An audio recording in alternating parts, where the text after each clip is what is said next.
Great. Good afternoon, everybody. I am Tim Briglin, the chair of the House Energy and Technology Committee. It is Friday, March 18th, and this is our 1 o'clock hearing.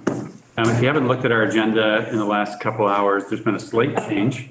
And we're going to take just a few minutes at the beginning of the hour to talk about a very modest amendment that is being made by the House Appropriations Committee to H410, which is our artificial intelligence bill.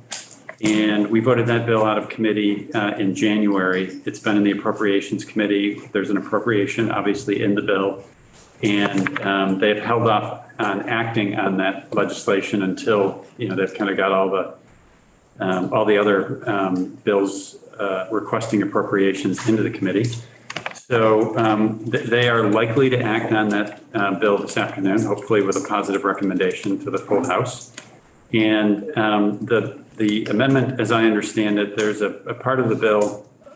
Actually, you know what? I'm going to let Representative Rogers discuss it because she's been she presented the committee and also has been in touch with some members of the committee on this. So Representative Rogers, if you just want to describe the amendment, that would be perfect. great. Yeah, I think my computer is frozen, but I think I'm in the process of sending it from my phone. So hopefully you guys will get it soon.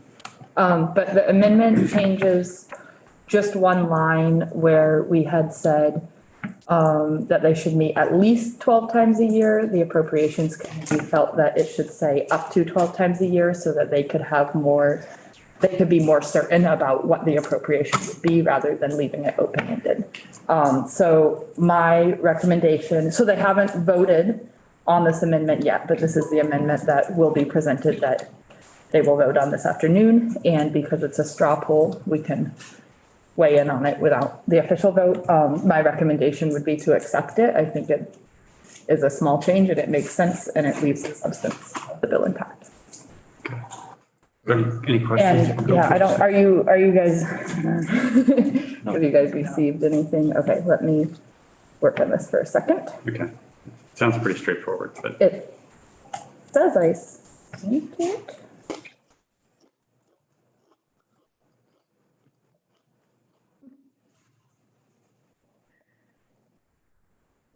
Rowan, did you receive it?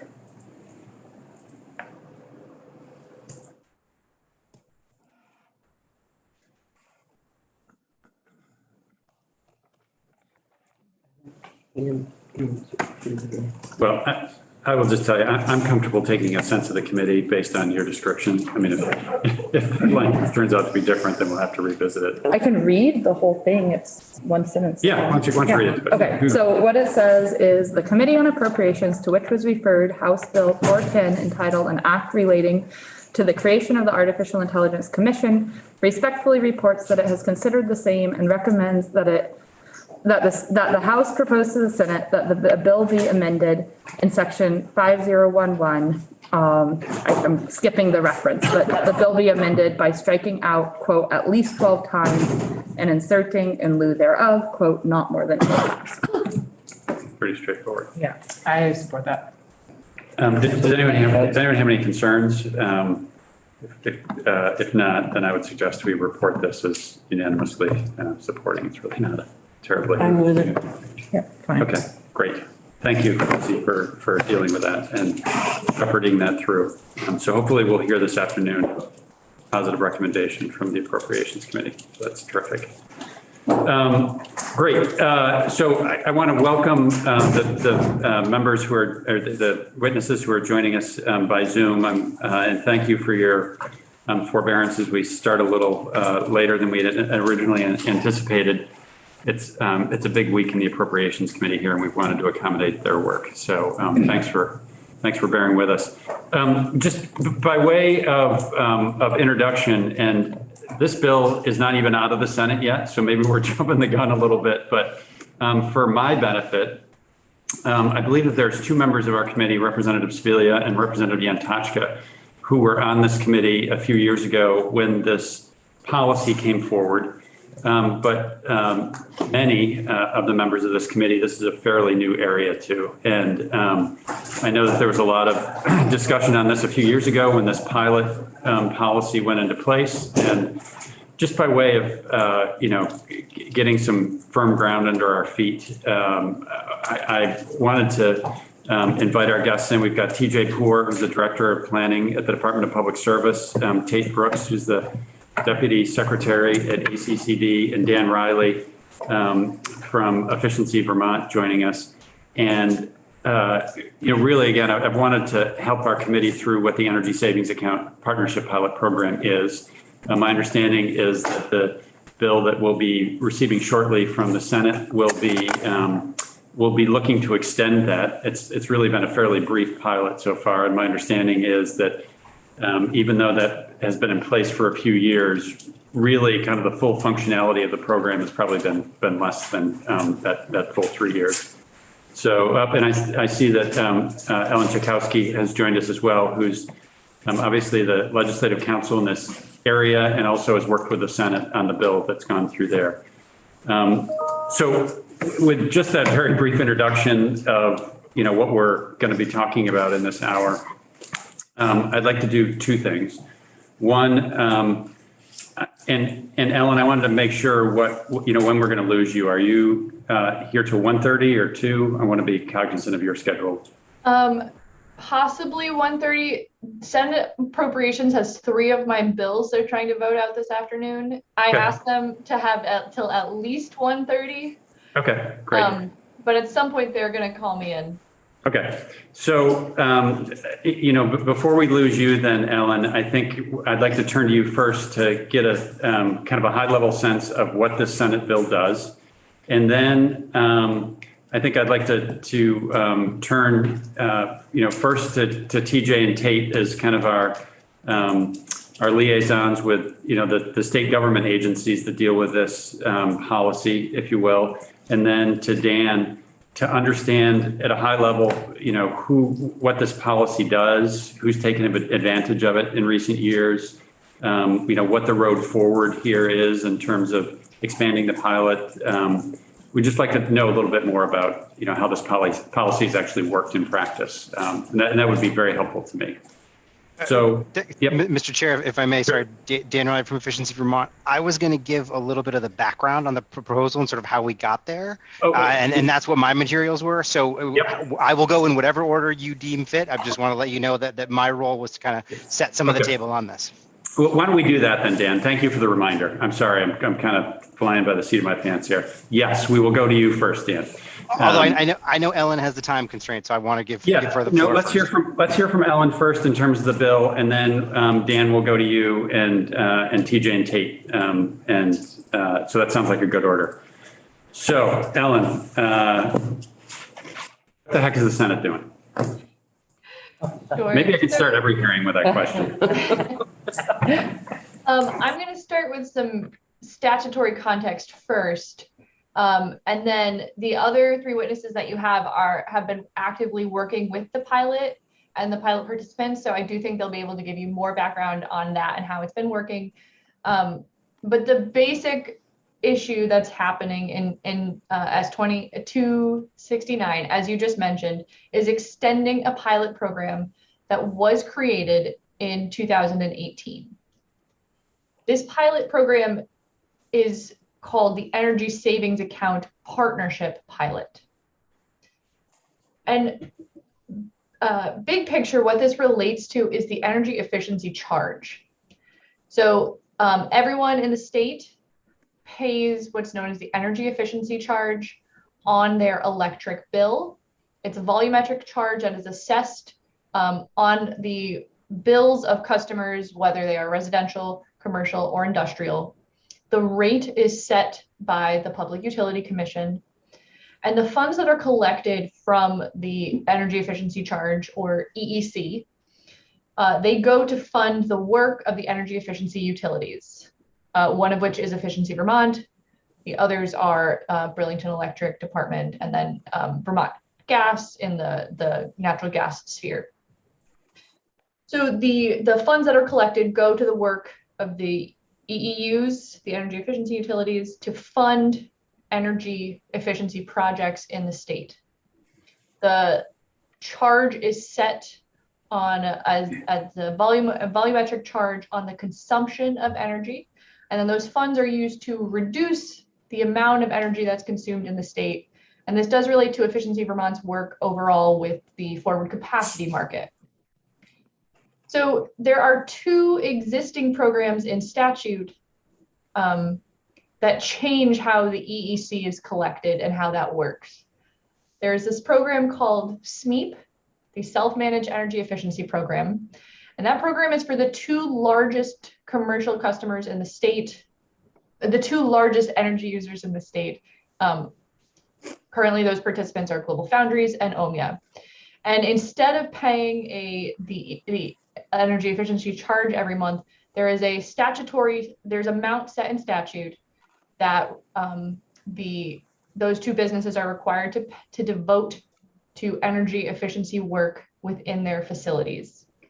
They self-manage that efficiency work in-house with verification and auditing done by the state, but they have been exempted from paying the specific charge that other customers pay, but they still have to pay, they still have to use funds to do energy efficiency work.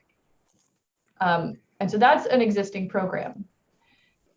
There's this other existing program called the Energy Savings Account, and it's been in statute, and it allows commercial businesses that pay at least $5,000 a year in energy efficiency charge to apply to the PUC and meet the and sign up for this program, in which they get an energy savings account, in which their funds, their energy efficiency charge funds, go into this energy savings account. They can then use up to 70%. It's actually, I think, 69.3%, or somewhere right around 70% of those funds. They can self-direct the energy efficiency projects that they will do in their facility. So again, it's allowing specific large customers to use their energy efficiency funds themselves on energy efficiency projects in their own facility. The remaining 30% of the energy efficiency charge funds that are collected from the energy savings account go back to are used for administration and verification, but also go back to the other program. So there's currently only one participant in the energy savings account program. I think there has been some testimony, and you may want to hear more about that. That program wasn't attractive to large customers as it originally was intended to be. So in 2018, this pilot program was proposed, and it is somewhere between the Smeap and the ESA program, and that's because customers could apply to be in this pilot, in which they would get an energy savings account, deposit what would be their energy efficiency charge funds, and use up to 100% of those funds on self-directed energy efficiency programs. However, there was so one difference between the existing statutory ESA program and the pilot is that it can be using up to 100% of the funds. The other key difference is that this pilot allows for different types of projects than are currently allowed under the ESA program. And the biggest key difference here is that they can be used on thermal efficiency and process efficiency projects within the facilities. So that is a key difference, because currently the energy efficiency charge funds go to the electric energy efficiency charge goes to electric energy efficiency projects. So this is allowing the select number of customers to spend their money on different types of efficiency projects. And so when the pilot was passed in 2018, it was passed with language that allowed it to run from July of 2019 to June, the end of June 2022. The PUC finalized the rules for customer selection in May of 2019. But the list of customers, I think one of the issues you may hear, and I hope I'm characterizing this correctly, but there was a delay and it was in customer selection, and that didn't take place until February 2020. And then, things got a little hectic. So this S269 was introduced to seeking to extend the pilot an additional 3 years. It was originally passed to have a 3-year time span, but there were delays and a pandemic. And so the sponsors were seeking to extend it further. The Senate didn't agree to just a full, they added some nuance to what that extension would be. And just for background, the Senate has not passed S269 yet. It passed second reading yesterday. It was on the calendar for today with a proposal of amendment. They didn't get to it, so it hasn't passed the Senate, and there is potentially going to be an additional change, clarifying language. But what the Senate has in the bill currently is extending the pilot an additional 18 months, allowing the participants to accrue an additional 18 months worth of energy charge funds, and then giving them additional time in which to spend those funds on energy efficiency projects. And then the other thing this bill does is create a working group to report back to the legislature. The working group will consist of the entities that are here with you today, in addition to the current participants in the pilot program, as well as the one participant in the statutory program. And they're to report back with recommended changes next year that they would like to see going forward. So that's the really high level overview. And I didn't get into too much of the details on how the pilot actually works. I'm not sure if you wanted to hear about that, but Efficiency Vermont is here, and they work very closely on that, as well as the department. And ACCD was involved in the customer selection process as well. So all of the witnesses you have here have been working very closely on how the program actually is working in practice. Great. That's for me, that's a really helpful overview and history, Ellen. So thank you for that. And also understanding some of the changes that the Senate is looking to make, and understanding that that's kind of mid process right now. But it sounds like in the next week we'll have a sense as to what's coming out there. So thank you. Any questions for Ellen at the moment? Okay, great. Thank you, Ellen. So Dan, why don't we turn to you now? And if you have the ability to share your screen and you'd like to do that, certainly you're welcome. Sure. Thank you so much. Thank you, everybody. For the record, Daniel Reilly, Efficiency Vermont, Director of Public Affairs. I'm going to give a quick background. Ellen covered some of it, but I'll just go over some of this quickly and share my screen before turning it over to Tate to give a little bit of a context on some of the updates we're proposing.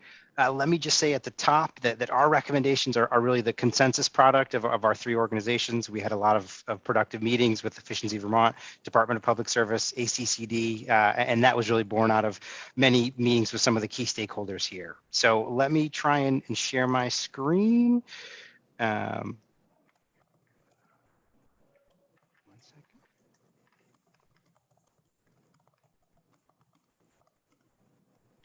Are you able to see the presentation? We are, yep. Okay, great. So as Ellen mentioned, let me see.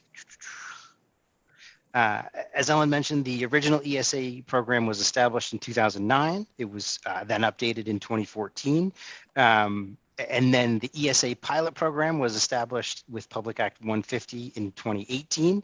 As Ellen mentioned, the pilot period was July 1st, 2019 through June 30th, 2022, where participants were allowed to use up to 100% of their energy efficiency charge funds on projects. We set a maximum of about 2 million total contributions per year. Actual collections for the program have averaged about 1.3 million per year, which is still a very significant sum. In terms of the allowable scope, and the initial process, there were 5 different allowable project types. The first was thermal energy and process fuel efficiency. Second was the standard electric energy efficiency, energy productivity measures, demand management, and energy storage measures that provide benefits to the customer and its utility. The initial RFP was issued by Efficiency Vermont and the department and ACCD in June of 2019, and subsequent RFPs for additional participants were issued in 2019. There were 9 total participants. You can see the list of companies there: Ski Resorts, West Rock, Chroma, Collins Aerospace. All companies that submitted a proposal and wanted to participate in the program were selected. So there was no one that wanted to participate that submitted a proposal that was not chosen. Dan, quick question on that. Yes. So it was those 9 participants who collectively amassed the $1.3 million in EEC savings account contributions? It's a good question. I will get to the figures in just a minute. Yep. So in terms of activities by participants, you could see 9 out of the 9 participants submitted project identification and analyses. 9 out of the 9 submitted societal cost effectiveness screening. 5 of the 9 so far have submitted energy management plans. And then project implementation and savings verification through the department, that is ongoing. In terms of Chairman Briglin, in your question about spending accruals through the end of 2021, to date, there's been 3.3 million in participant contributions, and to date we've distributed approximately 260,000 reimbursements. So I think that's really the impetus behind this bill. You can see that's a big delta between what contributions have paid into the program and what's been reimbursed to date. And Ellen discussed some of the factors there in terms of the selection process and the pandemic starting. So without any further action, the pilot end date will be June 30th, 2022. That's the really quick background. I wanted to hand it over to Tate to kind of look forward on to what we're doing, but I just wanted to stop there and see if there were any questions on sort of the landscape overview. Dan, we do have a few questions in the room. First, Representative Sims, then Pat, then Yantachka. Mm-hmm. I just want to clarify that I'm kind of understanding these numbers. So those 9 participants contributed 3.3 million into this fund that they could use up to 100% of that amount for reimbursement for projects that met the criteria. And yet to date, they've only spent 260,000. Right, yes, that is correct. That's what projects they've undertaken that they've since been reimbursed from. And is it your understanding that they have identified projects, that could use up that additional 3 million, and that the challenges have been around pandemic and all the other things we have going on, or that the participants have not been able to identify projects and move forward on? Is it just a timing issue, or is it not having projects? I think I have an answer, but I bet TJ Poor from the department will have a better answer. So let me turn it to him.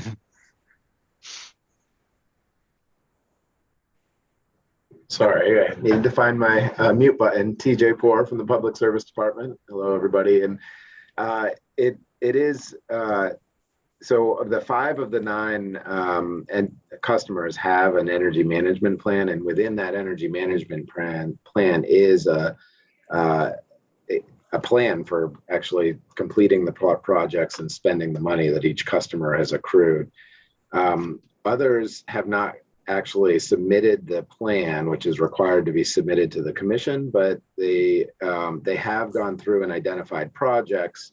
As you see the first 2 bullets on the screen there, they've all identified projects and they've all gone through that initial screening.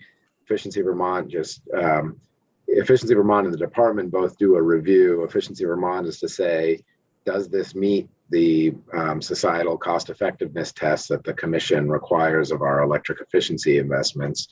And the department does a review to just ensure that these are qualifying measures under the program. And we don't say, hey, there's other better projects or that you might do instead. That's not our role here. It's really just saying, does this screen, is it a benefit over the cost societally, and are they qualifying measures?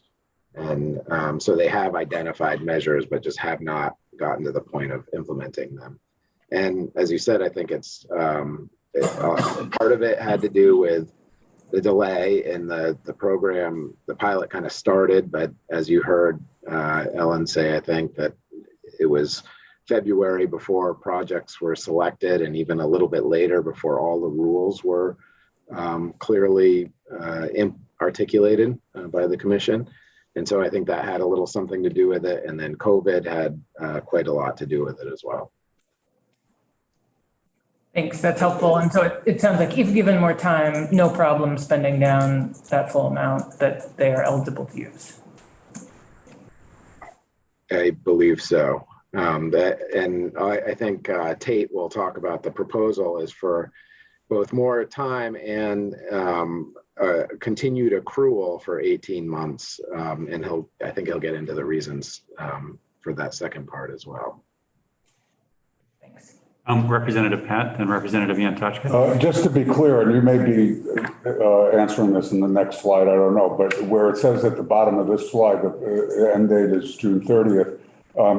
Does that mean if there is no extension that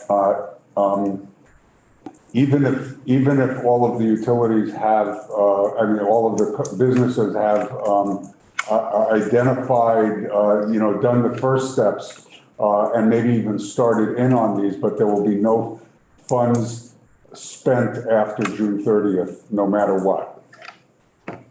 No, they need to commit the funds by June 30th, and they would be able to spend after June 30th. Okay, thank you. Representative Yantoshka. Yeah, thanks, TJ. So the 3.3 million that's been contributed already into the energy savings accounts, each company, each participant has their own savings account, right? That's the cumulative accounts of the 9 participants. So, and the $260,000 expenditure then is reimbursements have been only 5 companies that have gotten those, right? It may even be less than 5. Dan, I'm not sure if you know of all. I'll have to double. Yeah, I mean, it's certainly the number can't be higher than 5, but I'll have to double check on the exact number, and okay. I can check on that. All right. So anyway, it's only those that are actually working on their projects right now. I think you answered Representative Pat's question as to after the June 30th end date, that money is still available for those all 9 participants, right? To spend money on energy efficiency programs, right? Because it's their money. If they've committed the funds to projects. If they've committed the funds, okay. Now what happens to the funds if they don't commit them? Then they revert back to the Efficiency Vermont budgets. Okay, that goes back into the energy efficiency charge account. Correct. Okay, all right, thank you. Representative Rogers. Okay, thanks. So I think, first of all, just clarifying, the ESA program was established in 2009 and then the pilot program in 2018. So is the pilot program, are there 2 programs running concurrently now, or is the pilot program kind of replacing the ESA program that was in place before? There are two programs running concurrently. So that original program, the original energy savings account, there is 1 customer participating in that program right now. At its peak, there were 2 customers participating, but that second customer dropped out several years ago. But it continues on now in parallel with this pilot. Okay, how many did you say, and I missed it, how many customers are in the pilot? There's 9. 9. Oh, that's what that 9 is. Yes. Okay. I'll keep trying to understand. Okay. Okay, no more hands up in the room here. Dan or? Great. Yep. Let me turn it over to Tate, who can go through some of our proposed solutions. All right, thanks, Dan. If you could just, excuse me, scroll down. For the record, Tate Brooks, Deputy Secretary for the Agency of Commerce and Community Development. Thank you all for your time today.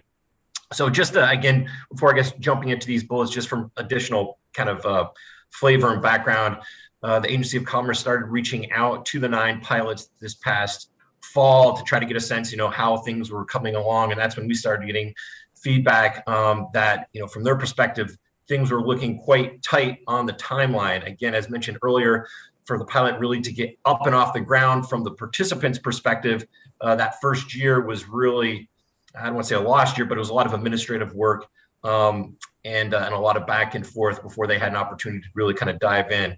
And then again, shortly after things started getting up and running, COVID hit. And, they were running into issues both with COVID and supply chain issues. So that's where, they're saying, hey, if there's an opportunity to possibly extend this, that would be great. Especially, conversation from a few years ago when the pilot was being kind of discussed was, an opportunity to have some real transformational projects. And with the lack of time and the end date coming so close, companies were feeling that they weren't going to be able to do those transformational projects. And so with that, that's where the agency started having some discussions with Efficiency Vermont and the Public Service Department and, started brainstorming and seeing where we could find some common ground. And so that's kind of what we have before you here with these bullet points. So the first bullet point where we reached some agreement was agreed to an 18-month extension of the pilot for all the participants with those accruals still continuing through December 31st of 2023. Number 2, to establish a working group. As you've already heard, there's already a current ESA program. And I think the thought is this working group, again, with receiving the feedback from the pilot participants, could actually start to work and look to potential improvements to the current ESA program. Dan, if you just want to scroll down. Number 3, actually, let me just kick it over to probably TJ just to touch on point number 3 if you want, TJ, since it's not my department.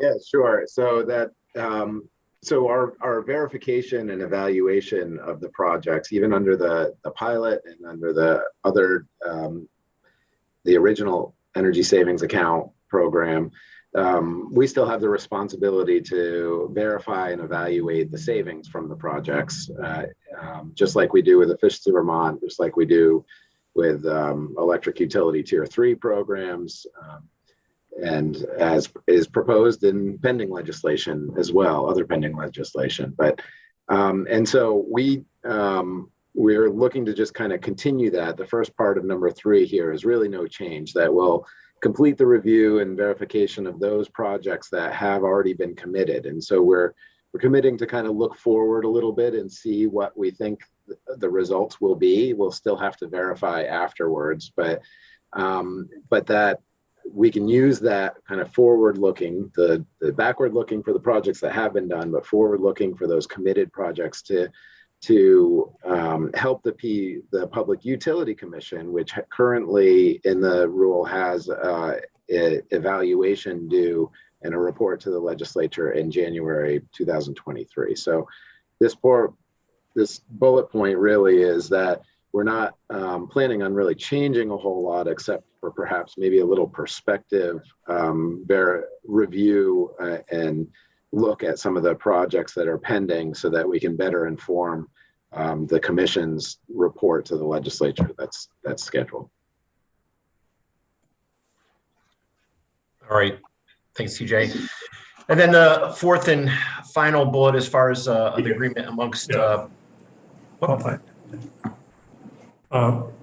we had a question here from Representative Antashka. Yeah, on your item number 4 there. I think that's what he's about to tell us about that. Oh, he didn't get to that yet. Okay, never mind. I'll wait till you explain it.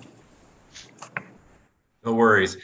So in regards to number 4, we're looking to allow participants to request to extend out the pilot until December 2026. And again, I think the important point to make here is that they're not going to be able to accrue out into 2026. The accrual is only for 18 months, but to again allow them to have that pot of money to utilize out to 2026. Again, looking at some potential, transformational projects, such as like some combined heat and power projects. And so when you're talking about projects of that scale and engineers and equipment, it could take a while to draw those funds down. So that addresses bullet number 4.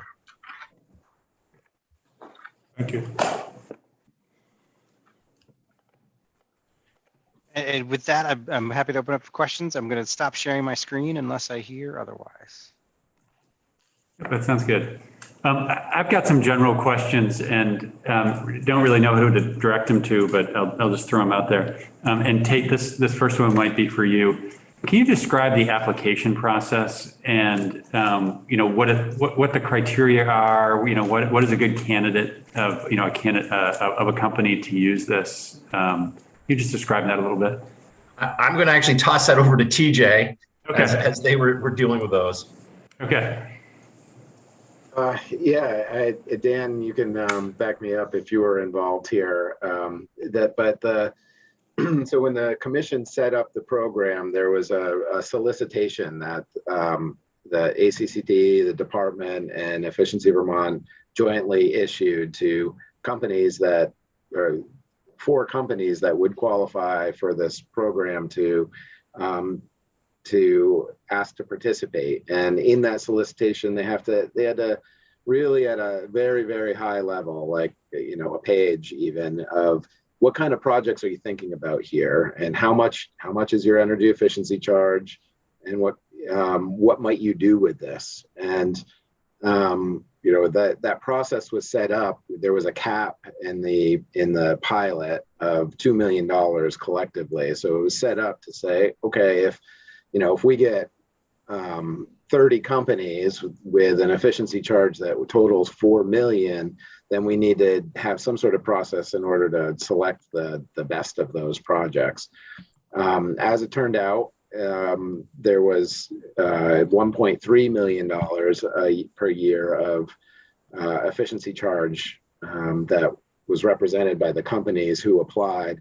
We did still look at the projects and say, well, this really doesn't qualify, or if you might need to think about how you would actually do this, and for it to qualify. There was some, especially a few years ago, and when the solicitation went out, maybe some ambiguity on, what type of economic development type projects would qualify, but they really had to be energy related. So I think there was a little bit of back and forth through that solicitation process. But then once companies had applied, they were notified they were selected in the program. And then at the same time, the commission was finalizing the rules for the program. But I think that then correct me if I said anything wrong there. Nope, absolutely right. All right.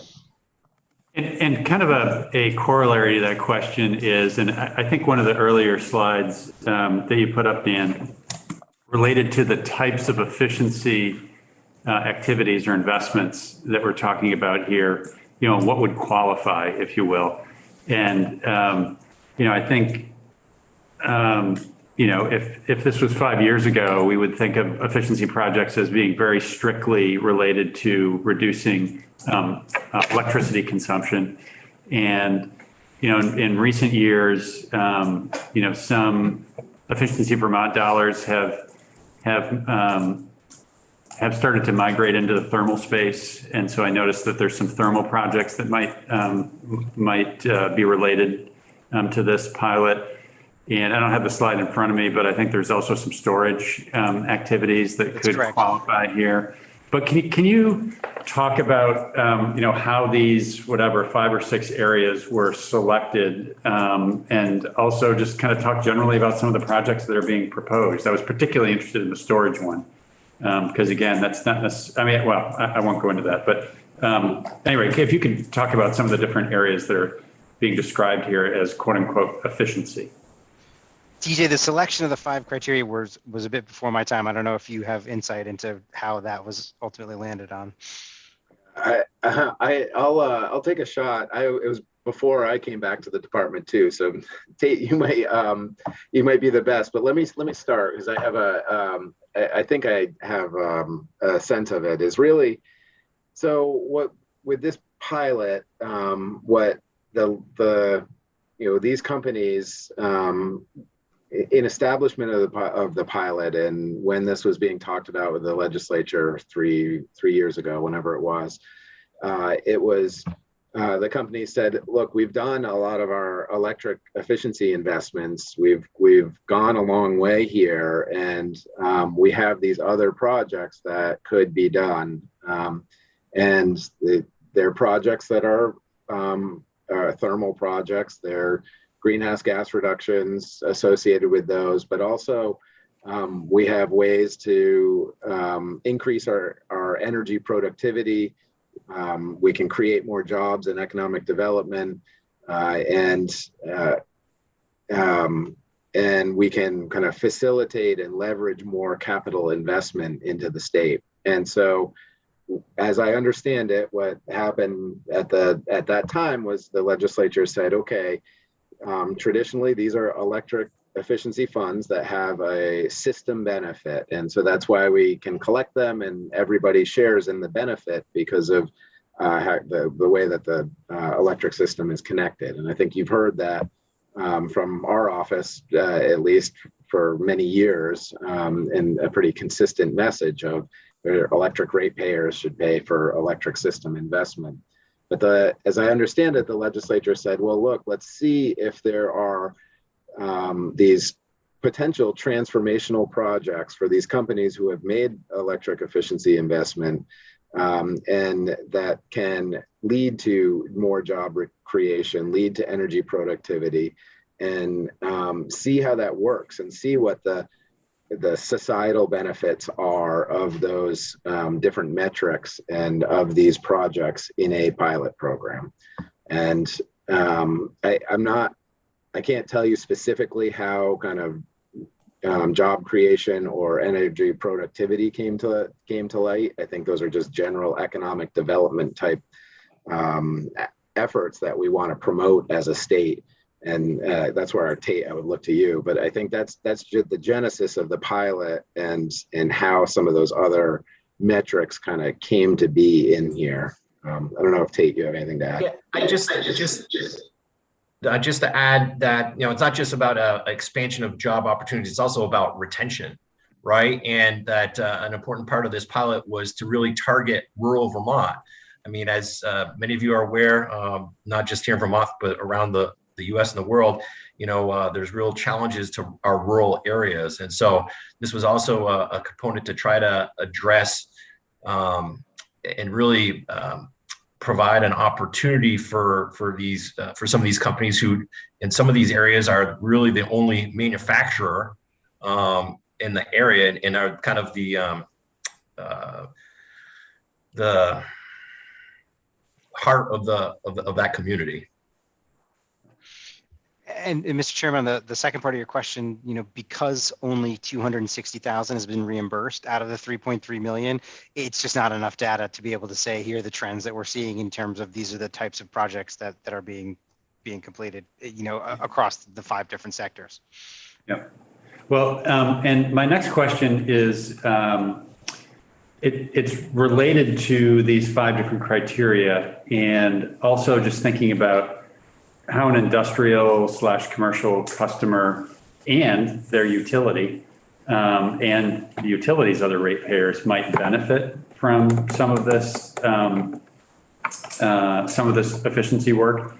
And that's why the energy storage criteria for an allowable project kind of caught my eye. That's not necessarily something focused on reducing consumption. But it's more of a demand management tool, I would think, that, maybe you've got a customer that's generating their own electricity, saving it and using it at a time that's more advantageous, not only for them from a pricing standpoint, but also supports better grid management for, everyone that's connected, whatever that distribution utility is. And so that is a very long lead up to my question. How do we think about efficiency and what an allowable project would be here? Because, efficiency maybe suggests that we're looking to a customer to use less electricity.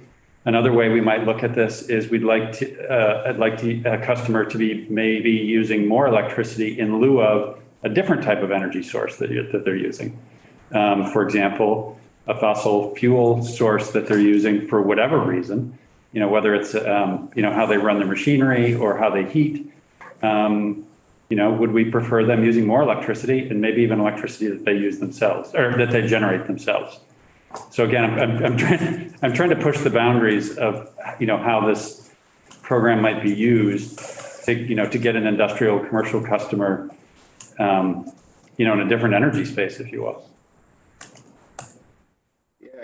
Yeah, to me, I think a lot of that is really what the pilot is intended to evaluate. I think one of the criterion in the commission's order that is to evaluate it's categorized as energy savings, total energy cost reductions. And so I don't know off the top of my head if a whole building heat pumps or switch to electrification. I would have to see if that qualifies, but there is the list of projects that you listed off, and storage was included, and some of these CHP Tate mentioned, some of these projects that are big might not otherwise be funded, but are things that these companies might not otherwise have undertaken.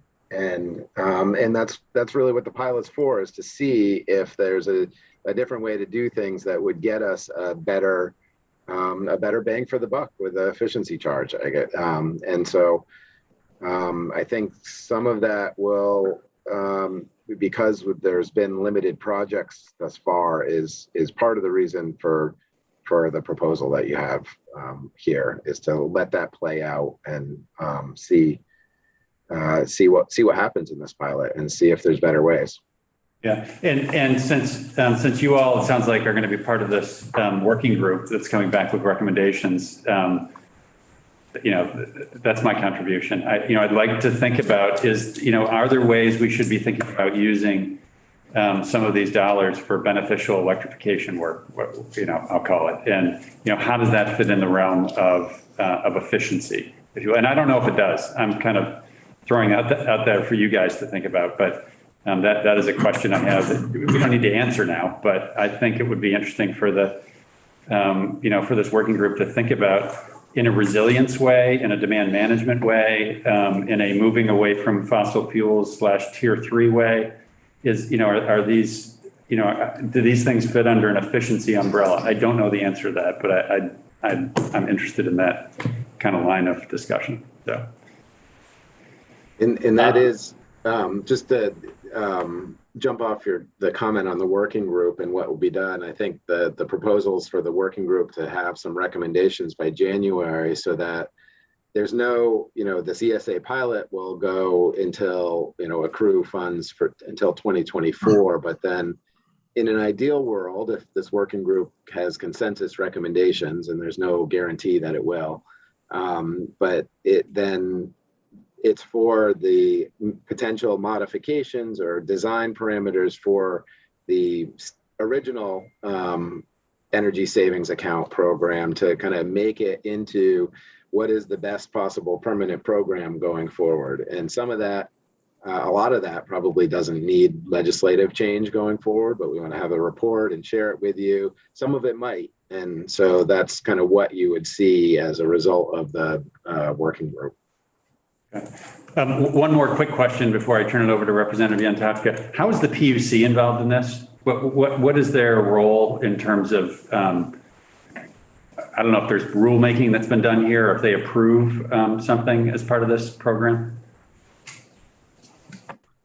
So they, they have a report due also in January under the current language, the current statutory language, not the Senate bill.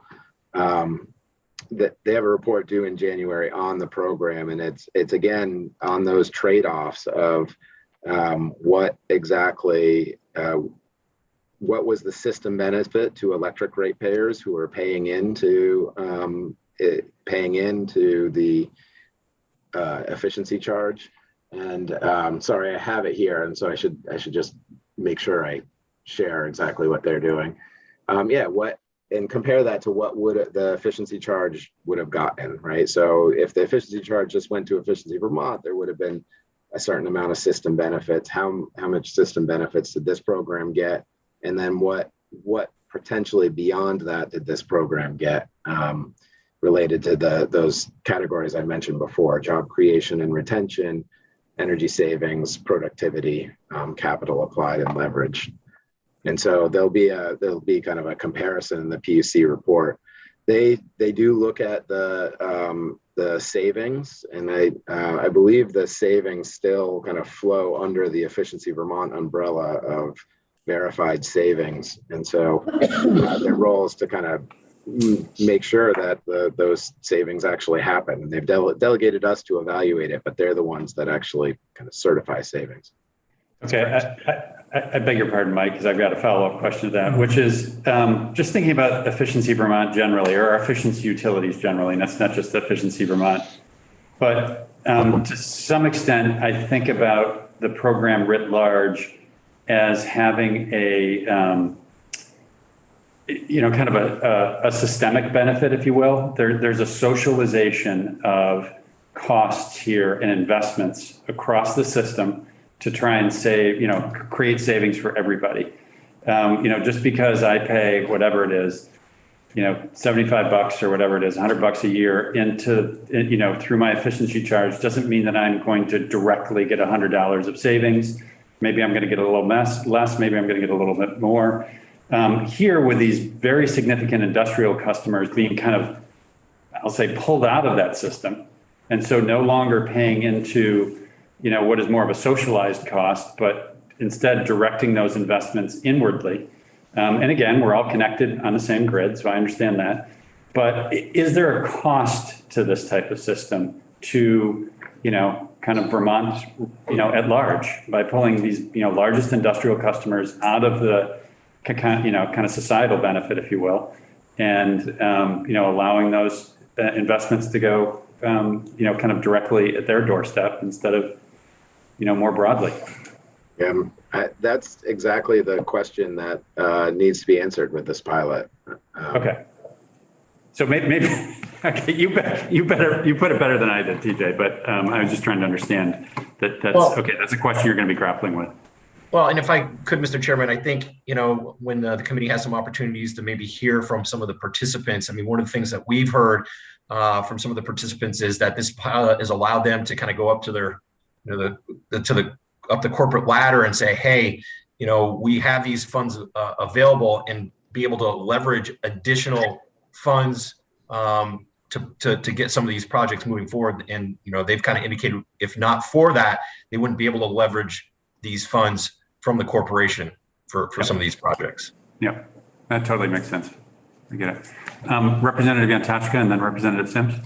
Yeah, so as one of the reps on this committee that was involved in developing that legislation back in 2017, 2018, I remember we had a lot of discussions about the different kinds of savings that might accrue to these companies. And one of the impetuses for developing this legislation was to help those companies be more sustainable within Vermont. We discussed things like improved efficiency in machines, improved efficiency in heating and cooling, and things like that. Could you give any examples of the types of projects that have been funded so far?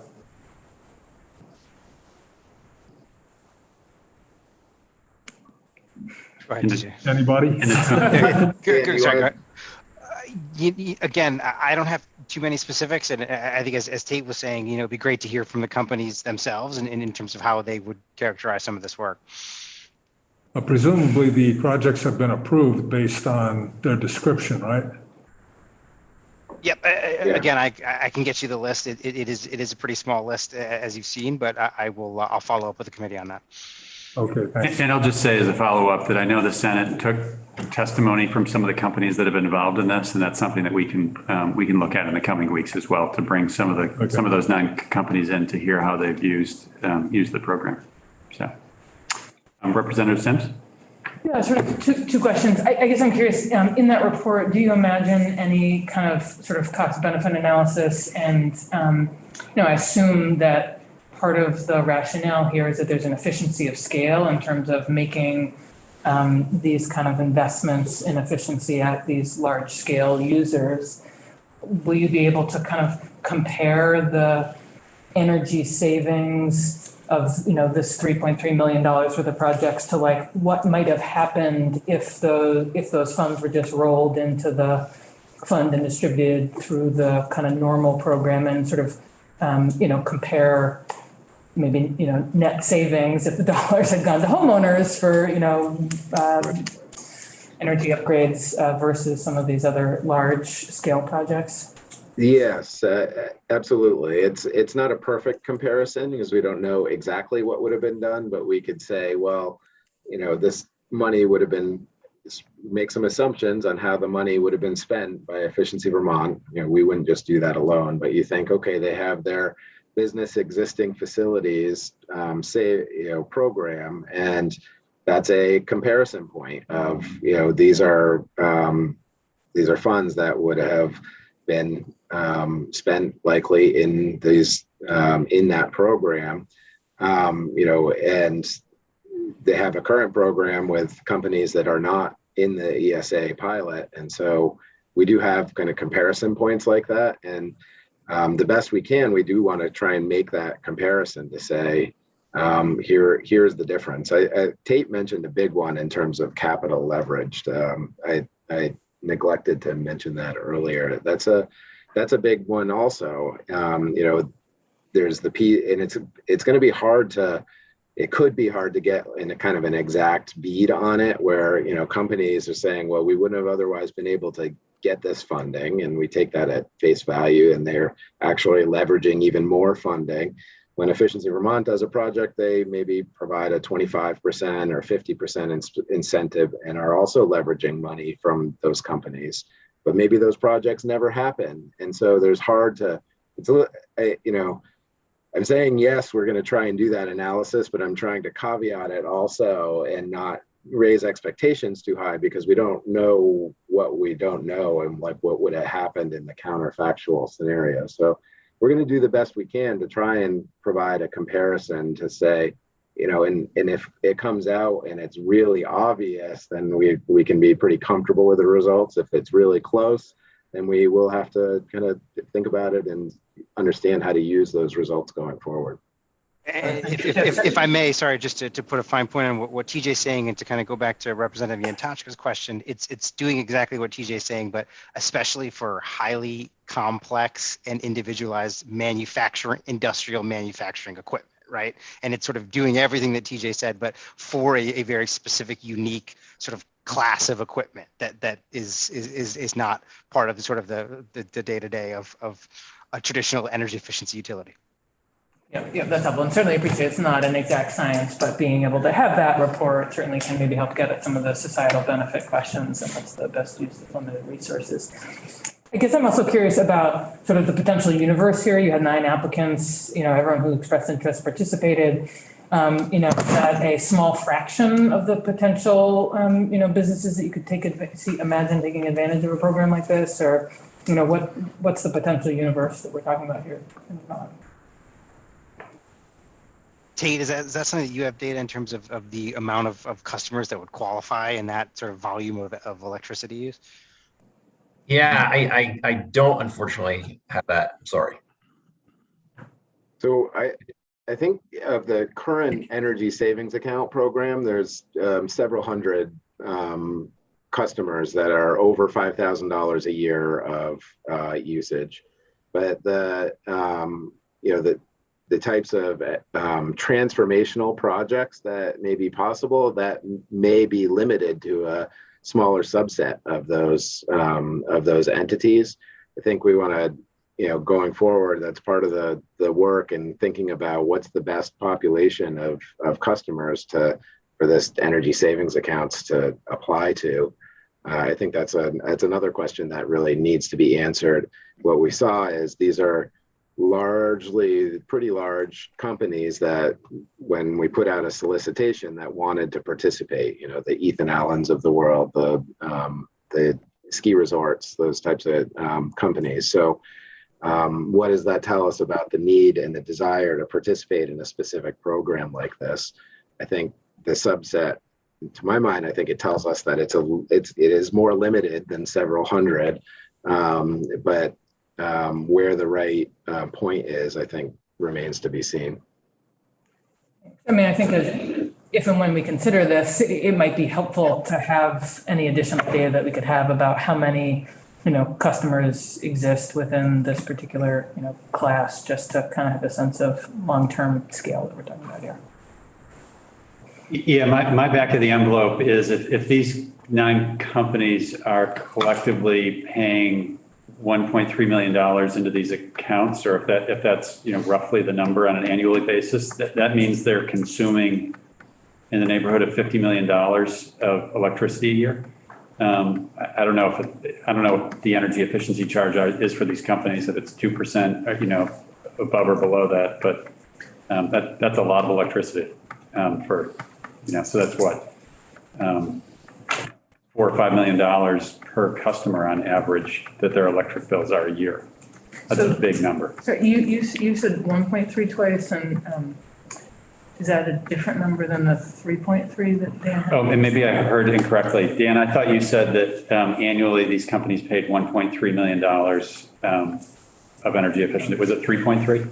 Yeah, no, it's 1.3 was the actual collections per year, was about 1.3. That's how we got to the total of 3.3 million total participant contributions for 2019 through 2021. Because it's multiple years? Yeah. Yes. Okay. Because remember, it was a 3-year pilot program. Right. And can you tell me am I directionally correct? I know, but $1.3 million a year, I'm dividing that by 0.2 to get, $50-60 million. So these 9 companies have, these are big electricity consumers. This is not, kind of a 5-person company that's got a couple of lathes. These are significant businesses. And again, Chroma Technologies, Collins Aerospace, Ethan Allen, West Rock, yes, that all fits just your description. Right. And it makes me think, if there's a smaller company that's, that has, say, I don't know, $100,000 of kind of retail electricity that they purchase a year, and therefore that would even be too small, that has $250,000 of electricity that they purchase a year. So, their annual energy efficiency charge is, call it $5,000. You can't do that much with $5,000 in terms of efficiency work. So it probably does have to be a fair amount larger to get to the scale of kind of efficiency improvements that make sense to go through a program like this. That would be a real small company for this program. Yeah, I think that's probably right, Chair. And also, those companies are smaller and don't necessarily, this is where Efficiency Vermont provides a whole lot of value, especially, is that they don't have the technical expertise on staff that some of these larger companies do. And so it not only does the efficiency charge potentially work out, like you're saying, but they get that technical assistance that Efficiency Vermont provides statewide and learns from kind of all these other companies and brings in. So, right. Okay, that makes sense. Representative Rogers and then Representative Yantoshka. I have a bigger picture one. So off this particular piece, I guess just so the energy efficiency charges,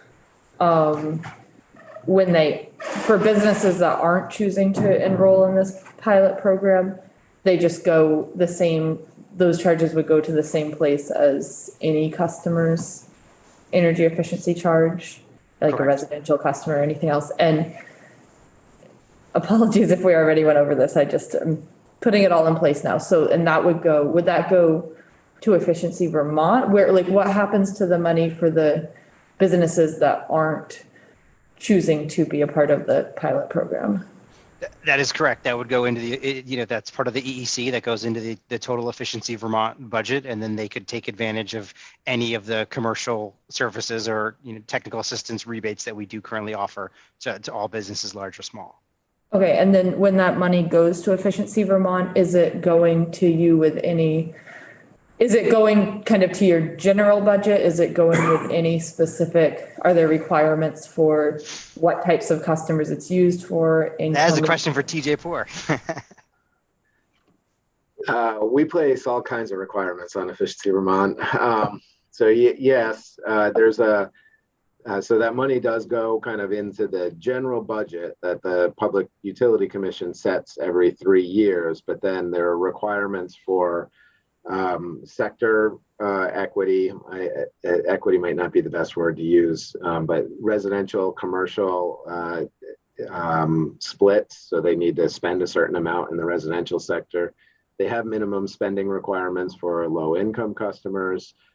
There's geographic spending requirements, and then also spending requirements within each distribution utility. And each of those are set at different levels, kind of by the commission based on all the testimony they hear, but to try and kind of spread the benefits across the state and across customer types. And then within each of those, so if you go into the commercial sector, then there's some requirements to, well, we want Efficiency Vermont to support new construction, and we want them to support existing facilities. There is some discretion, though, for Efficiency Vermont to, by design, that we just set targets for them to say we want this much electric savings in the first year. We want a certain amount of lifetime savings to make sure you're not just getting the low-hanging fruit and you're looking at long-term. We want greenhouse gas savings associated with it. And we have a whole bunch of other metrics that are kind of within each that roll up, but they need to acquire within each sector. So we give them some discretion to design the programs because they're the experts at designing the programs. But that kind of performance-based regulation kind of sets the target for them to go after under parameters of kind of spreading it, the budget across the state and customer classes. If I can just to add on that, Representative Rogers, in 2020, which is the most recent year that we have finalized data for, Efficiency Vermont served over 8,600 Vermont businesses, generating $96 million in savings over the lifetime of those measures. So we do believe that it still represents a good value for Vermont businesses, even those that don't participate in the ESA pilot program. Okay, thanks. That was my final question was just has there been outreach? I don't know if this is Tate or TJ. Has there been outreach to the businesses that are not participating in the pilot program to understand why?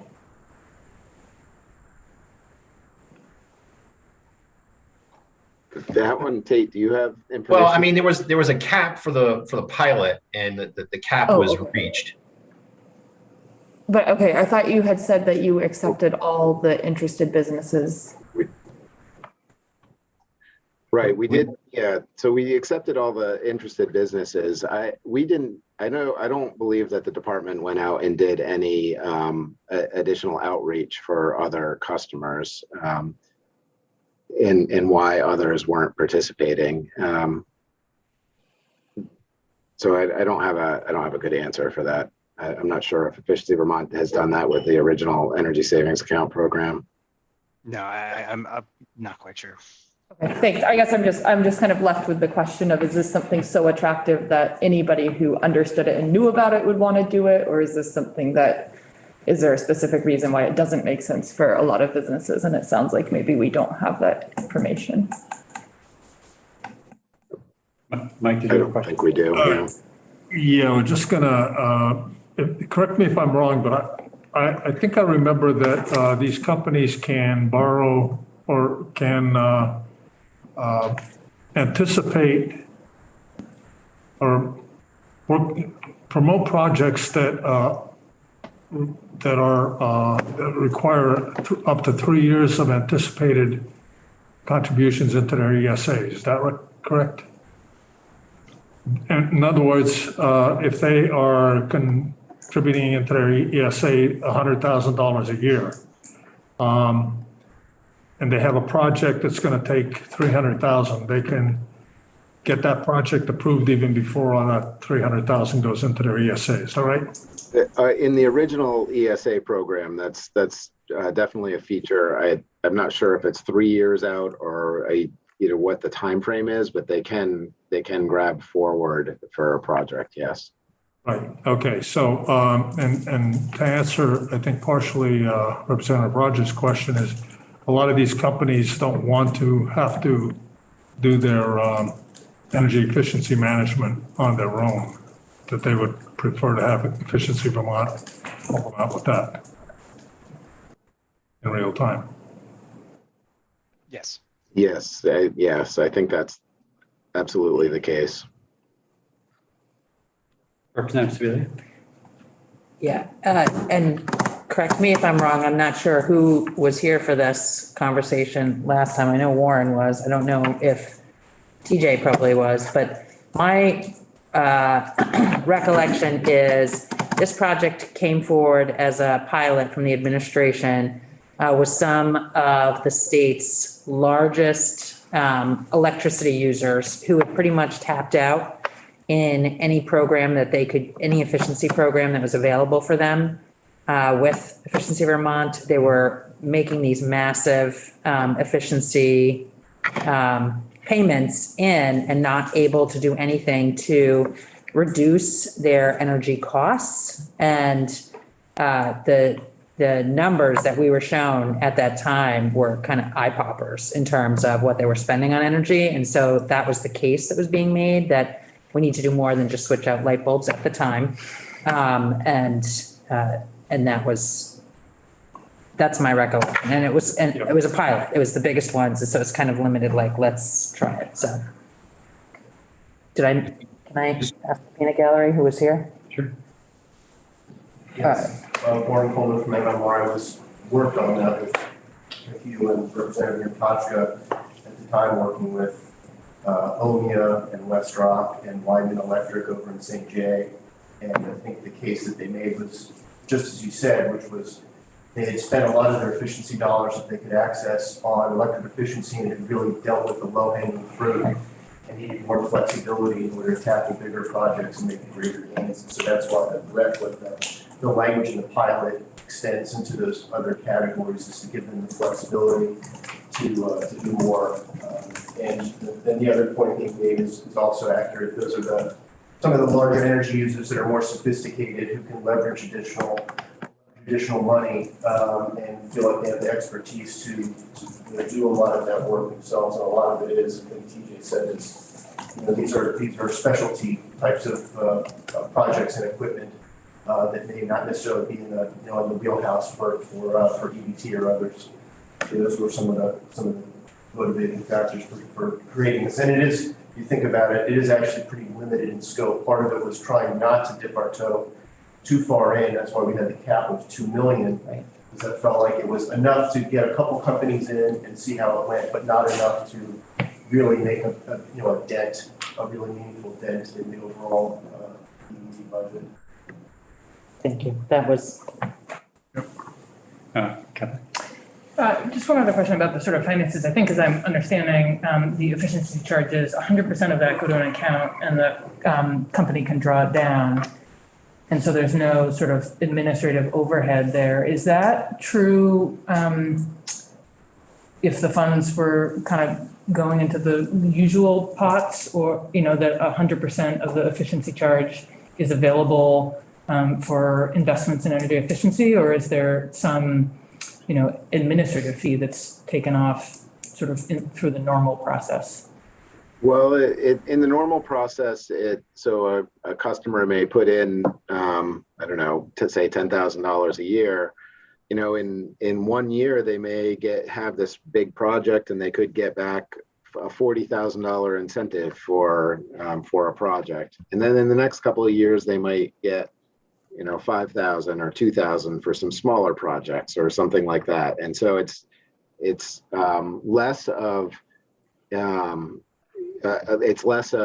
tracking exactly what the customer puts in and ensuring they get that exact amount back. Instead, they're putting it in to a larger budget, this larger pot of money for Efficiency Vermont to acquire electric savings for the state. And I think it's just important to remember too that the electric efficiency charge, right, that's acquiring electricity at Dan probably knows the exact rate, but at something like 4 cents a kilowatt hour. The price of power when you factor losses and capacity value and avoided other charges is significantly higher than that. So there's this system benefit of efficiency is lowering everybody else's costs. But there is obviously Efficiency Vermont takes resources to administer. And so there is administration work, that money does go to the administration of Efficiency Vermont as well as incentives and technical assistance back to customers. So I don't know if I answered your exact question, but it's a little different framework than Yeah. I think you got there at the end. I think I was asking sort of less about the individual customer and more, under this current program, 100% goes towards incentives. In the sort of normal program, some portion of the customer charge goes to incentives and some portion goes to administrating the program. And so, so it's treating that charge differently between the two programs, and there are advantages and disadvantages or benefits to each. Right. Okay, thanks. Yes, and there, as TJ mentioned, there are administrative costs to Efficiency Vermont. However, I think part of what the pilot program will be evaluating is again, what you just described, put up against those screening criteria that we've talked about earlier today, and sort of what is delivering the most benefit for Vermonters. Great. So I don't see any more hands up in the room. I really want to thank all three of you for just helping us kind of wade into this. This is really helpful background for me, just understanding the history, the participants, kind of the scale of what we're talking about, kind of the road ahead, if you will, in terms of what you're hoping to produce as a working group in terms of looking at some of these things. So it's interesting stuff. And what I'm anticipating, and I'm just kind of thinking out loud, is that I would really welcome hearing from some of the participants in this program as to how they're thinking about using it in the future, some of the things they're considering right now, and that may well be a next step for us in terms of digging a little deeper into this. So, and Mr. Chairman, I'd be happy to reach out to some of the participants and make their contact information to you and the committee for those that would want to testify. That would be great. I'd really appreciate that, Tate. And if you want to forward that along for folks that would be interested in sharing their experience, I'd very much welcome that. So I appreciate it. Sure. Great. So we're gonna. Oh, I'm sorry. Go ahead, Dan. No, I was waving goodbye. Okay. So we're gonna conclude this part of the hearing. Tate and Dan, thank you for your help with this, and we'll hopefully see you soon. TJ, I'm hoping you're going to stick with us because we've got another few minutes we want to spend with you on another program we've been talking about in recent months. And just to give committee members just a little background on this, about a week ago, there was just some questions that I know you as well got from the Appropriations Committee about the status of the affordable community scale So renewable energy program, I'm forgetting the exact name of it. Maybe it's solar, affordable communities. Clean renewable energy program. Okay, all right. Well, there were some of those words were in there. And this is a program that last spring, the department had come forward with as a recommendation. It was something that was funded in the FY22 budget using ARPA dollars. And there had been some discussion this past January about potentially moving that into the general fund. That wound up not being something that the Appropriations Committee went forward with during budget adjustment. So it's still in ARPA land, if you will.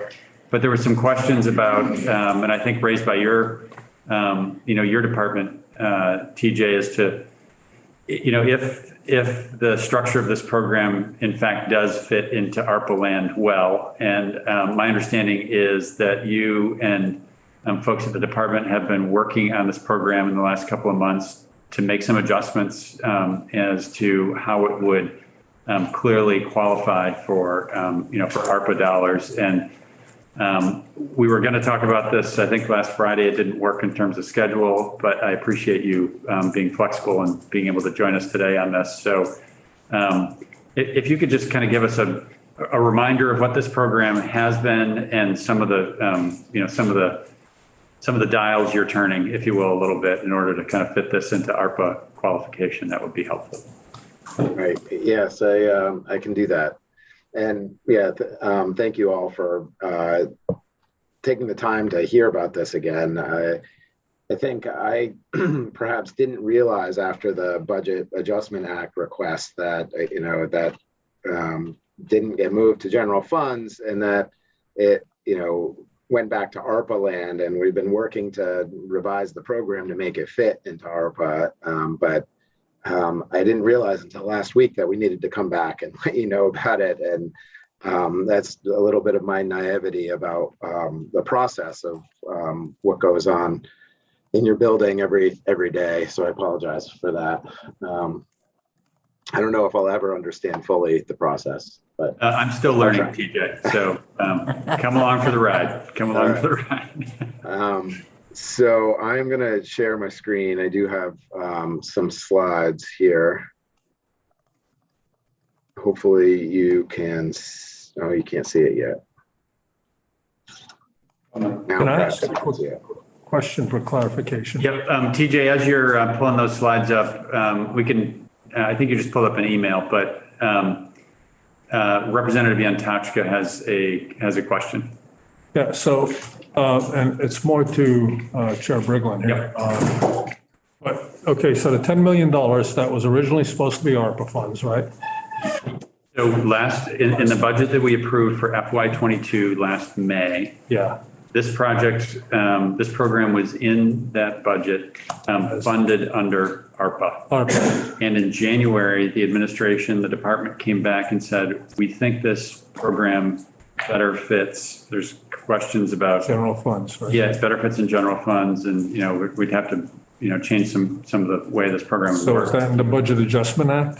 It did not. That did not happen. So this is still in ARPA. Happen. Oh, okay. And so that's what therefore, we're the department has considering been working on some changes to make sure that this fully fits the criteria of how to spend ARPA dollars. now. Okay, so we're going to try to still fit it into ARPA. And now we're going to hear about that from you. All right.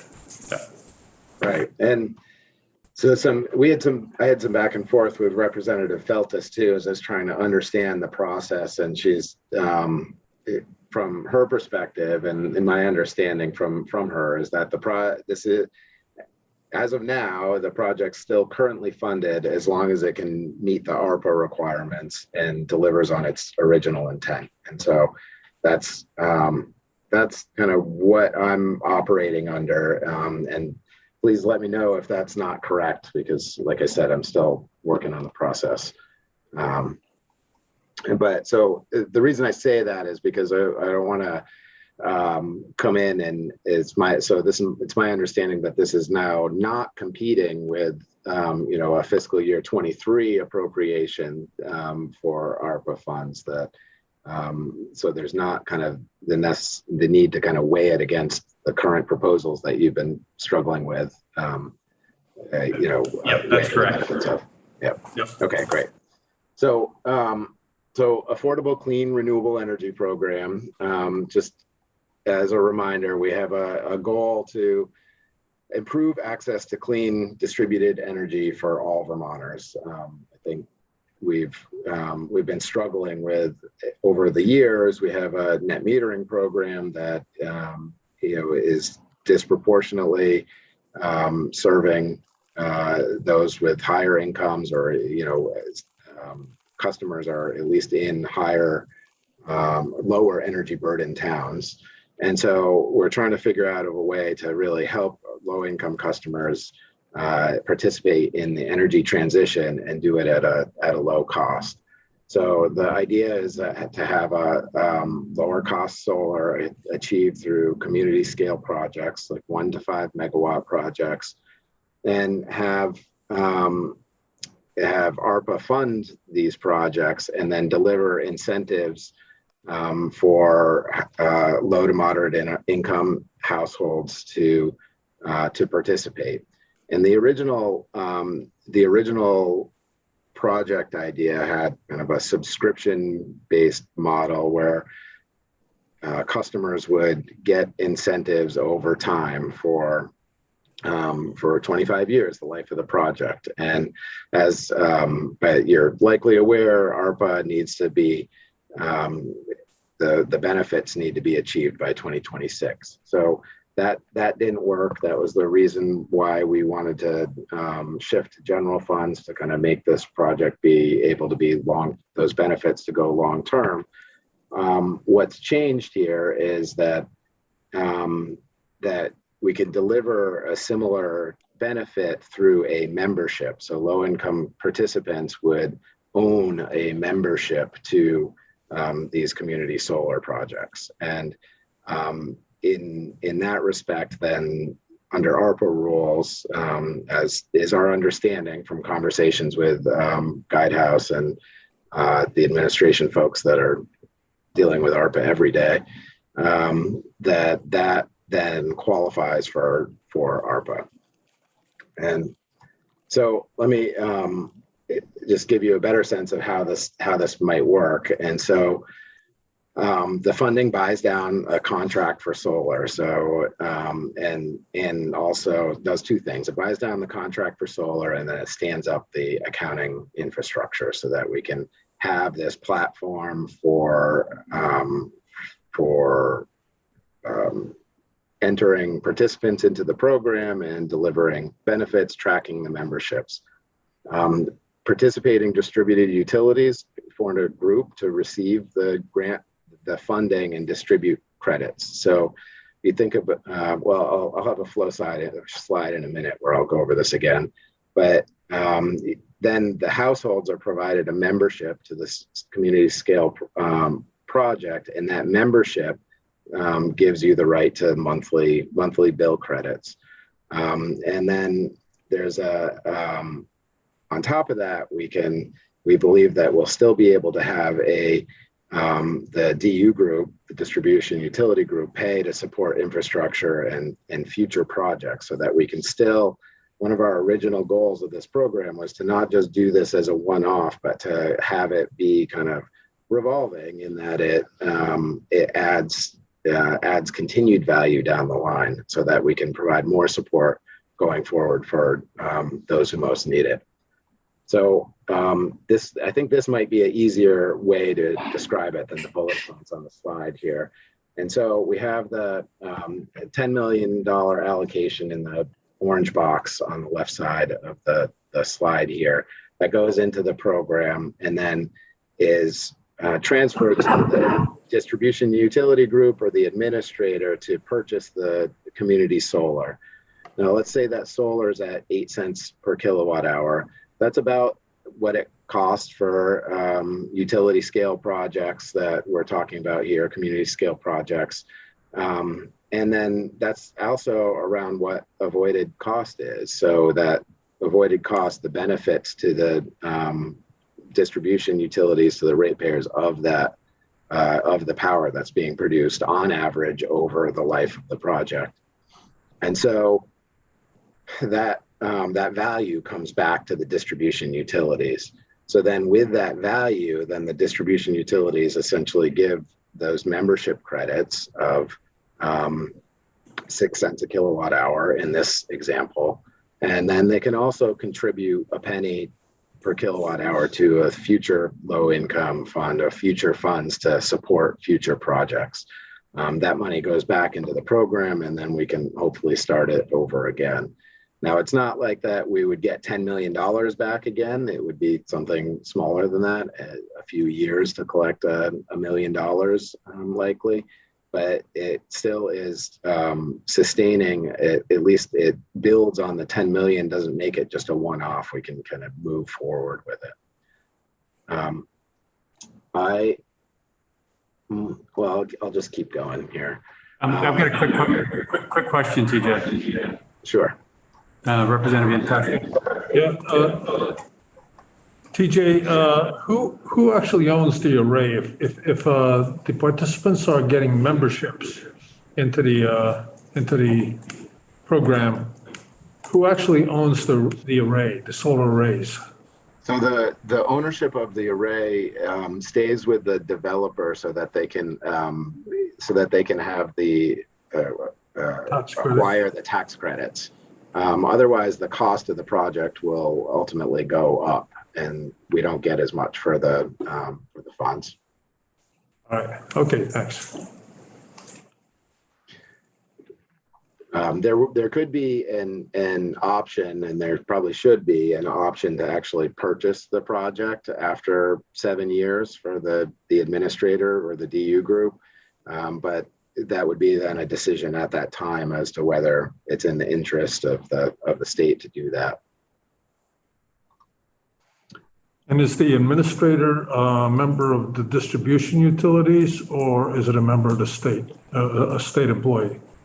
I think that remains to be seen. Likely, it could be somebody like VEPI, who administers the standard offer program on behalf of the state, on behalf of the Public Utility Commission. It could be that there's a distribution utility that wants to step up. I'm not sure exactly how that might work, or it could be that it's the state. We haven't actually decided that yet. I think there's more work to do there. Okay, thank you. So this is the backwards looking timeline on kind of where we are. I think I went over that. The only thing I didn't mention is that in the last summer, we did do a request for information and got responses from utilities and developers that really helped inform the design of the program. And we went back to those responses and kind of made sure that this kind of revised design was still consistent with what we heard there. Forward going, the plan would be to continue to move this forward in the spring in next month to hopefully really define that DU group and those administration details that you were just talking about, Representative Yantashka.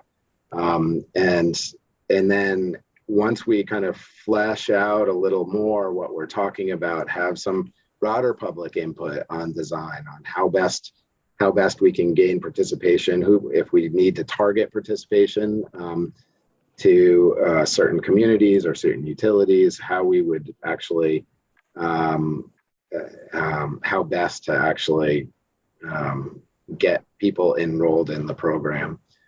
Have a request for proposals, a solicitation out in the summer for projects, a project or multiple projects, and then select in the fall with development over the next year of the projects. And hopefully in 2024 have the project built and benefits accruing to participants. So what we see as the benefits of this, it really these owned memberships provide long-term value to the participating customers, and so that value, depending on the final design of the program anywhere from about $20 to $36 a month, and which equates to $200 to $400 annually. And depending on how much that credit is, it's 1,200 to 3,000 customers. Those that are participating can really be included in the energy transition, but I think really importantly, it establishes this framework for repeated programs so that we may be able to do this again. And it provides some funding to offer to future programs, but that framework, the platform that's developed is a real get here. The Public Utility Commission has an open proceeding that was stayed for a while because of COVID on how best to serve low-income customers. Should we have a energy assistance program like GMP has an energy assistance program? Should we have that statewide? Their GMP's program is for enrolled customers. It's a 25% discount on your bill. Should we have that statewide? Are there other ways to deliver that value to customers that are maybe better than a straight rebate? If it's a rebate that allows them to participate in the energy transition and creates the opportunity for that money then to be kind of used again, that could be something that's better. And so I think this is a potential path to that. To give insight into, not saying that this would be replicated in that kind of exactly, but it could give real insight into how to design services for low-income customers going forward. Representative Yantachka, then Representative Pat, Representative Sims. So when a person would buy a membership, is that a one-time payment or is that an annual payment, and how much would that be compared to how much they're going to get credit on their electric bills? Sorry, I muted myself. So the current thought is that it wouldn't be a payment to sign up, and so which is why I talked about potentially targeting this, whether it's to the highest energy burden communities or another way to start this program with those who are most in need. So there wouldn't actually be a payment to sign up. I see. Okay. Representative Pat? I don't know if you've thought through all of the logistics of how this would work, in the real world yet or not. But so let's say a person or a household has a membership and they're living in a particular location and they are a customer of a particular utility and they move. And maybe they're still being served by the same utility, or maybe they're not. There would need to be some work involved in moving that around. I'm very confident we haven't thought through all the details yet, but this one we, as long as they move, well, we're expecting that utilities that are participating to be all of them, because this will provide power at below avoided cost. That may not be the case. A utility may choose to may not be involved. For those, if they move within the participating utilities, I think they should still be able to get the credit. That's the current design. There are some logistics to that in terms of the administration and the platform there, and how that might work. If that's a kind of transferring that account across utilities, if there's a kind of a central administrator, that may be easier to do than if not.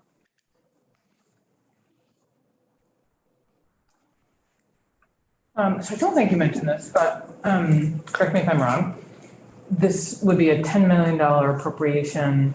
How many households might we imagine could be served through this program? And if it's not everyone who's under 120% of AMI, like how would we prioritize who would be able to participate? It certainly wouldn't serve everybody. I think this appropriation or this ARPA funding would serve about, depending on the design and how much funds for each member were received for each membership, about 1,200 to 3,000 customers. So that's not a. I think GMP and its energy assistance program alone has about 11 to 12,000 customers participating, and that's only a fraction of the number of folks who are eligible. So just to give you a sense of scale. How would we prioritize? I think we haven't decided that yet. I think energy burden would likely be involved, whether that's by town or by individual. There needs to be, as part of the administration, there needs to be income verification, and that would likely be contracted out through the administration of this program. But and we could determine energy burden in that way. But it is that's one of the areas where when I showed the forward-going timeline and that broader public outreach or broader outreach is one of the areas where we could use some help in refining exactly the selection criteria. Ideally, everyone would want to sign up. There's no upfront payment. You get to participate in the energy transition, and it's you get a reduction in your energy bills.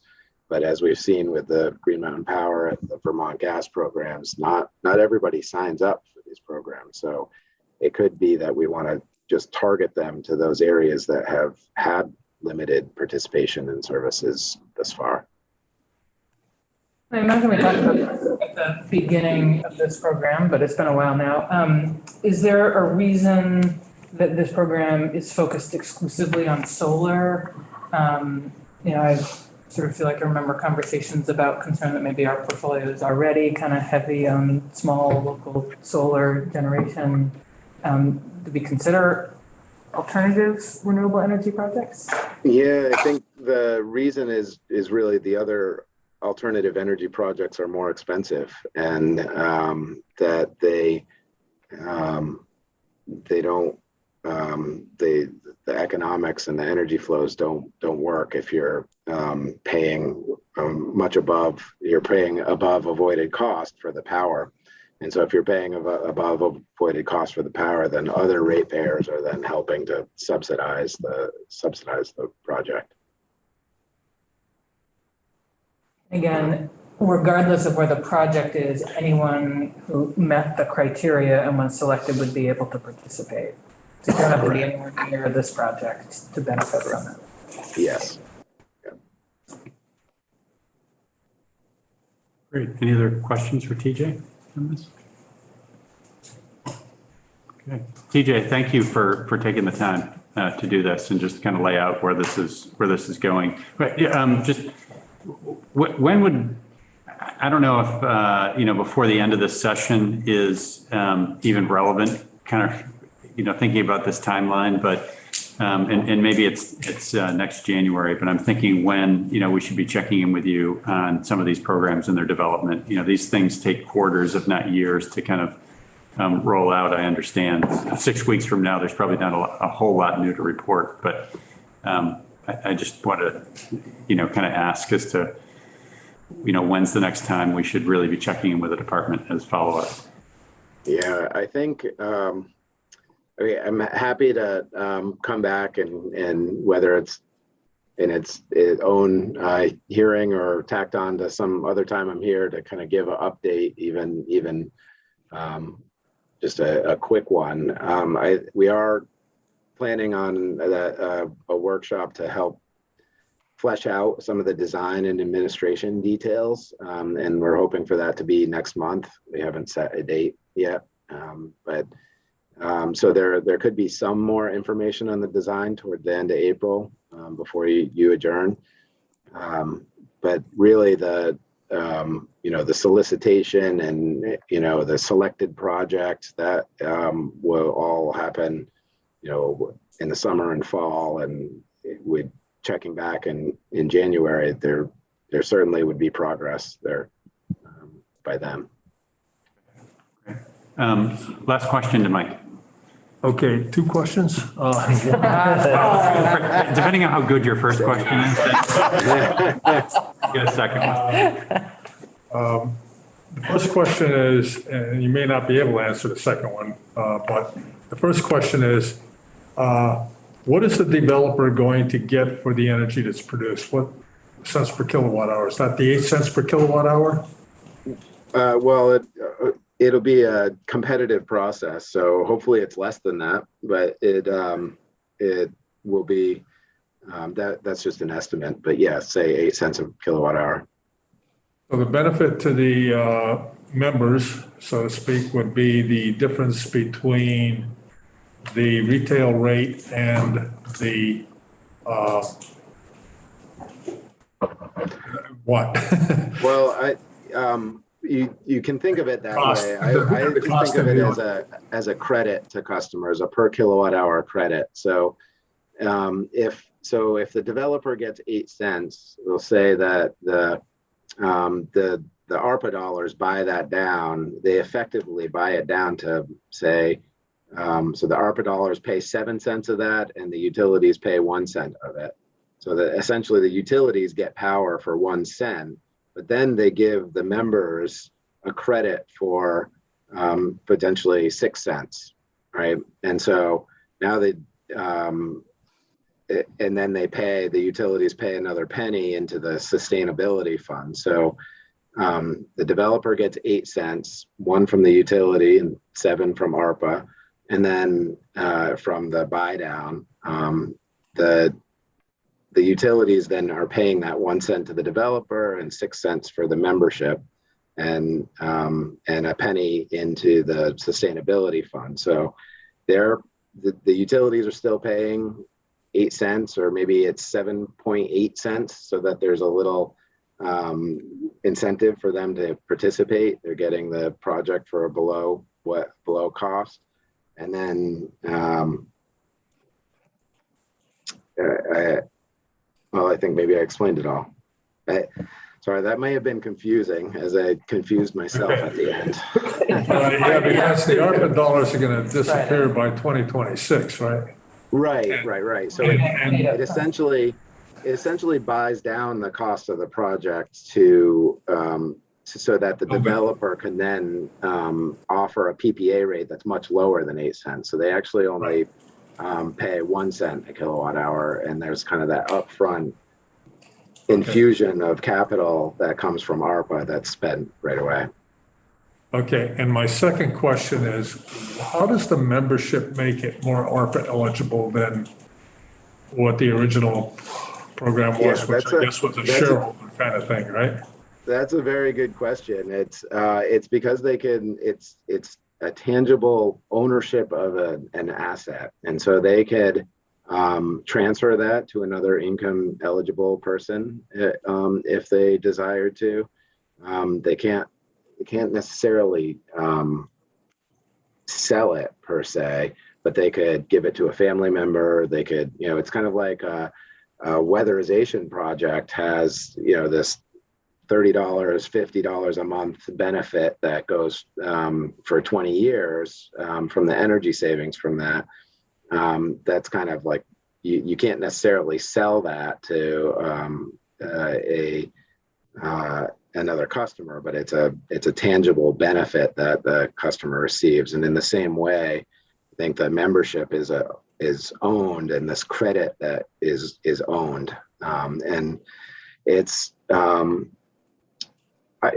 we've gone over this a bunch of times with Guidehouse and others, and so that distinction of it being a membership, instead of just saying, well, the benefit just accrues for 25 years, it's a membership that they get, and that makes it eligible for ARPA.